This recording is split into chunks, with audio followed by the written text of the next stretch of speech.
안녕하세요. 사랑하는 성도님, 영혼의 샘물 은혜의 자리에 오심을 축복합니다. 소망의 주님이 우리와 함께 하십니다. 우리와 함께 하시는 주님을 찬양합니다. 기도합시다. 주님 감사합니다. 오늘도 주님의 은혜 안에서 복된 하루를 시작합니다. 오늘 하루 또 이 한 주간 주님의 은혜 안에 소망이 넘치는 또한 기쁨이 넘치는 복된 삶이 되도록 인도하여 주시옵소서. 우리 삶은 오직 주님의 생명의 말씀 가운데 길이 있음을 믿습니다. 오늘도 주님 주시는 말씀 귀담아 듣고 또 깨우친 말씀 따라 순종하며 거룩한 믿음의 삶 승리하도록 이끌어 주시옵소서. 예수님 이름으로 기도합니다. 아멘.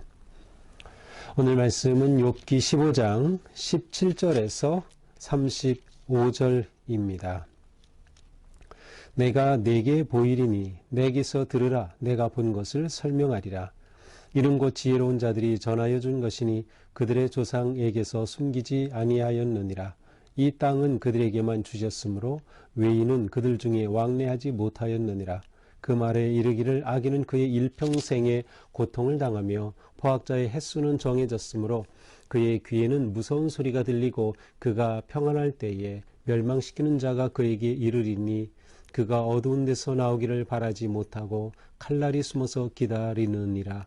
그는 헤매며 음식을 구하여 이르기를 어디 있느냐 하며 흑암의 날이 가까운 줄을 스스로 아느니라. 환난과 역경이 그를 두렵게 하며 싸움을 준비한 왕처럼 그를 쳐서 이기리라. 이는 그의 손을 들어 하나님을 대적하며 교만하여 전능자에게 힘을 과시하였음이니라. 그는 목을 세우고 방패를 들고 하나님께 달려드니 그의 얼굴에는 살이 찌고 허리에는 기름이 엉겼고 그는 황폐한 성읍 사람이 살지 아니하는 집 돌 무더기가 될 곳에 거주하였음이니라. 그는 부요하지 못하고 재산이 보존되지 못하고 그의 소유가 땅에서 증식되지 못할 것이라. 어두운 곳을 떠나지 못하리니 불꽃이 그의 가지를 말릴 것이라. 하나님의 입김으로 그가 불려가리라. 그가 스스로 속아 허무한 것을 믿지 아니할 것은 허무한 것이 그의 보응이 될 것임이라. 그의 날이 이르기 전에 그 일이 이루어질 것인즉 그의 가지가 푸르지 못하리니 포도 열매가 익기 전에 떨어짐 같고 감람꽃이 곧 떨어짐 같으리라. 경건하지 못한 무리는 자식을 낳지 못할 것이며 뇌물을 받는 자의 장막은 불탈 것이라. 그들은 재난을 잉태하고 죄악을 낳으며 그들의 뱃속에 속임을 준비하느니라. 아멘. 자, 오늘 말씀은 이제 엘리바스라고 하는 친구의 두 번째 말입니다. 엘리바스, 빌닷, 소발이 차례대로 말하고 그 뒤를 이어서 또 욥이 대답하고 한 사이클이 끝났고요. 이제 두 번째 사이클이 시작돼요. 그래서 엘리바스가 이제 두 번째 말을 하죠. 그것이 바로 이제 15장 어제 본문부터입니다. 어제 본문부터 엘리바스는 욥에 대해서 말해요. 그런데 그의 태도 아니면 그의 입장은 여전히 똑같습니다. 그것은 인과 율에 따라서 판단하는 겁니다. 내가 이렇게 고난당하는 것은 잘못이 있기 때문이다 라고 하는 그 틀을 벗어나지 못하는 거죠.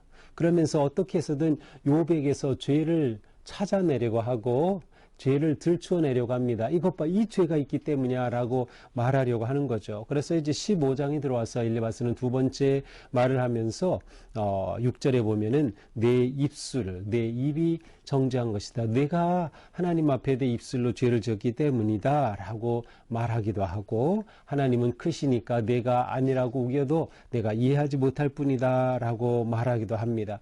그러면서 내 분노의 혀가 하나님 앞에 이렇게 대적한 것 때문이다 라고 하는 것이죠. 결국 엘리바스는 욥에게 그의 이러한 죄가 있음으로 인해 그에게 고난이 닥쳤다라고 하는 것을 말하려고 합니다. 물론 그것을 설명하는 중간중간 말이 옳은 말이 있어요. 그것은 사람은 하나님을 다 이해할 수 없다라든지 하나님이 하시는 일을 인간은 다 알 수 없다라고 하는 것은 옳은 말이죠. 하지만 욥에 대해서 가지고 있는 태도는 바뀌지 않습니다. 자, 17절입니다. 이제 계속되는 거예요. 내가 내게 보이리니 내게서 들으라. 내가 본 것을 설명하리라. 이제 엘리바스는 자, 내가 너한테 또 설명할게. 이거는 내가 보고 들은 거야. 내 경험에서 나온 거야. 하면서 18절에 이는 곧 지혜로운 자들이 전하여 준 것이다. 내가 지금 너에게 말하려고 하는 이 지혜는 지혜로운 자들이 전하여 준 것인데 그것 또한 그들이 물려받은 거야. 결국 전통적 지혜를 말하는 겁니다. 내가 이와 같은 지혜를 깨달았지. 내가 이와 같은 지혜를 받았지. 내가 이와 같은 것들을 경험했지. 라고 말하는 것입니다. 그러면서 다시 계속 말하죠. 20절 그 말에 이르기를 악인은 그의 일평생의 고통을 당하며 포악자의 수는 정해져 있다. 자, 악인은 어떻게 돼요? 일평생의 고통을 받을 거다. 그의 고난의 횟수는 정해져 있다. 그것은 죽을 때까지다. 평생 고통을 받는다라는 말이죠. 또 21절 이 악한 자는 어떤 일이 일어나요? 귀에 무서운 소리가 들리고 평안할 때 멸망시키는 자가 찾아와서 평안할 날이 없을 것이다. 22절 칼이 목숨을 노리지만 도망조차 할 수 없는 그러한 위기에 몰리고 말 것이다. 23절 음식을 구하지만 구하지 못할 것이다. 흑암이 가까운 줄을 스스로 알게 될 것이다. 24절 재난과 고통, 환경과 역경으로 인해 두려울 것이다. 그는 싸움을 준비한 왕처럼 그렇게 고난이 밀려와서 그를 무너뜨리고 말 것이다. 자, 이러한 고난, 재난, 고통의 이유가 무엇입니까? 25절입니다. 이는 그의 손을 들어 하나님을 대적하며 그 이유는 손을 들어 하나님을 대적한다는 거. 하나님 대적하며 교만하여 전능자에게 힘을 과시하였습니다. 하나님을 아주 우습게 본 거예요. 그렇기 때문에 이러한 재난이 온다라고 하는 거죠. 그는 목을 세우고 방패를 들고 하나님께 달려든다. 목을 세운다. 아주 교만의 표징이죠. 목이 고다요. 목을 세우고 하나님께 달려들었기 때문이다. 그의 인간적인 모습은 비록 얼굴에 살이 찌고 기름기가 흐르고 배가 나와 있어도 허리에 기름이 엉겼다 하더라도 그 인생은 악인이라면 하나님이 이와 같은 죄를 범하였기에 반드시 심판하신다는 거예요. 그는 황폐한 성읍, 사람이 살지 않은 집, 돌무더기가 될 곳에 거주하였습니다. 그의 인생은 폐허가 되고 말 것이다. 자, 이러한 모습들은 지금 뭐예요? 지금 욥이 겪고 있는 모습과 계속 연결이 되고 있죠. 그는 부유하지 못하고 재산이 보존되지 못할 것이다. 욥이 큰 거부였지만 그 모든 재산 보존되지 못하고 다 지금 사라지고 말았어요. 그의 소유가 땅에서 증식되지 못할 것이다. 오히려 점점 그는 가난해지는 것이죠. 어두운 곳을 떠나지 못하게 될 것이다. 하나님의 입김으로 그의 존재는 불에 탄 나무가지처럼 될 것이다. 계속해서 엘리바스는 이러한 이유 때문에 하나님께서 재난과 고통을 주시는 거다라고 말하는 것입니다. 그가 스스로 속아 허무한 것을 믿지 않을 것은 허무한 것이 그의 보응이 될 것이다. 그가 스스로 자기가 헛것을 의지할 만큼 어리석다면 모든 보상 다 무의미한 것이 되고 말 것이다. 결국 사라져갈 것이다. 그의 날이 이르기 전, 때가 되기 전에 모든 것은 시들어버리고 움도 틔우지 못하고 싹이 나와서 움이 나오죠. 움도 틔우지 못하고 소망조차 없는 거예요. 푸르지 못하게 된다. 움도 틔우지 못하는 인생이 되고 말 것이다. 포도나무 열매는 떨어지고 감람나무 꽃이 떨어질 것이다. 열매 없는 감람나무가 될 것이다. 경건하지 못한 무리는 자식을 낳지 못하고 뇌물을 받는 자의 장막은 불탈 것이다. 하나님을 두려워하지 않는 자는 이처럼 메마르고 불에 타 없어질 것이다. 그들은 재난을 잉태하고 죄악을 낳으며 그들의 뱃속에 속임을 준비한다. 결국 악에 대한 하나님의 보응, 악에 대한 하나님의 보응을 강렬하게 주장하고 있는 거예요. 자, 이 엘리바스의 말, 오늘 본문을 통해서 이것은 전부 다 고난은 죄 때문이야. 내가 고난받는 건 너에게 악이 있기 때문이야. 내가 그것을 모를 뿐이야. 내 입이 하나님 앞에 죄를 지었기 때문이야. 하나님은 이처럼 하나님 앞에 교만하고 불의한 자를 결코 두지 않으셔. 반드시 심판해 라고 하는 것으로 욥을 아주 강렬하게 책망하는 거예요. 모르겠어요. 엘리바스의 속마음은 이렇게 욥 안에 있는 죄를 깨닫게 해줘서 욥이 하나님 앞에 돌아오게 될 것을 기대하는 마음이 있었을지 모르겠어요. 친구로서. 하지만 그가 실제로 지금 하는 그러한 발언들을 보면 이것은 욥에게 전혀 도움이 되지 않습니다. 그래서 내일 본문을 보면 욥은 이러한 것들을 받아들이지 못하는 것이에요. 자, 오늘 말씀을 보면서도 진짜 친구라면 욥에게 정죄하고 내가 죄인이기 때문이야, 잘못했기 때문이야, 입술이 범죄했기 때문이야 라고 정죄하기보다는 먼저 욥을 위로해야 했던 거죠. 전혀 도움이 되지 않는 이유는 친구들의 말 자체가 틀렸다기보다는 그들이 욥에 대해 가지고 있는 마음과 태도 자체가 기울어져 있기 때문이에요. 그들은 딱 그들이 가지고 있는 틀로 욥을 판단하고 있기 때문인 거죠. 그러므로 진정한 친구는 정죄하지 않고 먼저 위로하는 거예요. 설령 죄가 있다 하더라도 그거 지적하는데 너무 급할 필요가 없는 거죠. 엘리바스는 악인은 궁극적으로 멸망한다라고 말합니다. 이 말씀은 한편으로는 진리입니다. 악은 반드시 멸망하죠.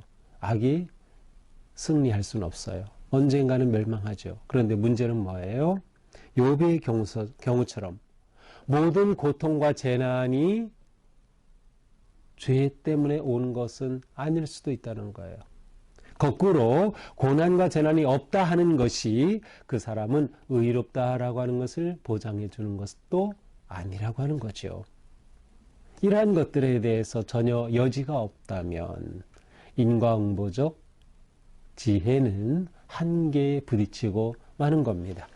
우리 인생에 대해 설명할 수가 없는 거죠. 하나님의 영역이 없어지는 것과 마찬가지예요. 또한 고난당하는 자에게는 정죄보다 먼저 위로가 필요하다. 공감과 동정과 사랑의 마음이 먼저 필요한 겁니다. 내가 고난당할 때, 내가 어려움에 처했을 때 누군가가 나에게 너 죄 때문이야 라고 하는 것, 설령 그것이 옳다 하더라도 그것이 나에게 도움이 되지 않는다. 그래서 우리는 이러한 모습들을 잘 관찰하면서 내 기준과 내 생각으로 다른 사람을 판단하고 내 생각과 내 기준으로 다른 사람의 행동과 어떤 일에 대해 판단하고 본인이 결정하고 정죄하는 것은 잘못된 것이다 라고 하는 것을 우리는 배워야 합니다. 오히려 우리는 그것을 자기 자신에게로 향해야 돼요. 남을 판단한 그 기준을 자기에게 적용하고 자신에게 그것을 물어보고 자기 자신을 돌아보는 기회로 삼아야 한다. 결국 우리는 하나님 앞에 겸손해야 한다. 겸비해야 한다. 엘리바스는 하나님 앞에 교만한 자는 무너진다라고 말하지만 그 자신 또한 하나님 앞에서 겸손해야 했습니다. 욥이 고난을 당하는 것을 보면서 왜 이런 일이 왔습니까? 하나님, 제가 이해할 수 없습니다. 자기가 무지함을 고백하고 겸손하게 이 문제를 볼 수 있어야 했죠. 우리는 항상 하나님 앞에 겸비하고 자신을 낮추는 것이 중요하다. 우리의 그러한 마음이 하나님과 우리의 관계의 본질을 결정하게 될 것입니다. 우리가 겸손하게 나를 낮춘다면 어떤 일 가운데서도 쉽게 남을 판단하지 않을 겁니다. 오히려 하나님의 마음을 구하고 위로와 사랑의 손을 내밀게 될 것입니다. 진리는 우리 자신에게 적용하라. 그리고 정죄하기 전에 먼저 위로와 사랑의 손길을 내밀자. 이것이 우리가 바르고 아름다운 믿음의 관계, 인간관계를 맺어가는 그런 모습이 아닐까 생각합니다. 오늘도 우리의 삶 가운데 하나님의 놀라우신 은혜와 사랑이 넘치고 또 우리가 지혜롭게 모든 상황을 판단하고 분별하며 거룩한 믿음의 길 승리하기를 축복합니다. 기도합시다. 주님 감사합니다. 우리는 주님 앞에 보잘것없고 너무 부족하고 부끄러운 존재일 뿐입니다. 그러면서도 다른 사람에 대해서는 너무나도 엄격하고 쉽게 판단하고 정죄하는 우리들입니다. 주님, 저희의 이러한 교만을 용서하여 주옵소서. 언제나 겸손하게 자신을 낮추며 고난과 어려움 당하는 사람들을, 친구들을 보면 먼저 위로하고 주님의 사랑으로 보듬을 수 있는 우리의 삶이 되게 하여 주시옵소서. 언제나 나 자신을 하나님 앞에서 돌아보며 겸손하게 주님의 길을 따르게 하여 주시옵소서. 예수님 이름으로 기도합니다. 아멘. 네, 오늘도 우리의 삶, 아름답고 거룩한 삶, 서로 위로하고 격려하는 그런 행복한 삶 되기를 축복합니다. 사랑합니다.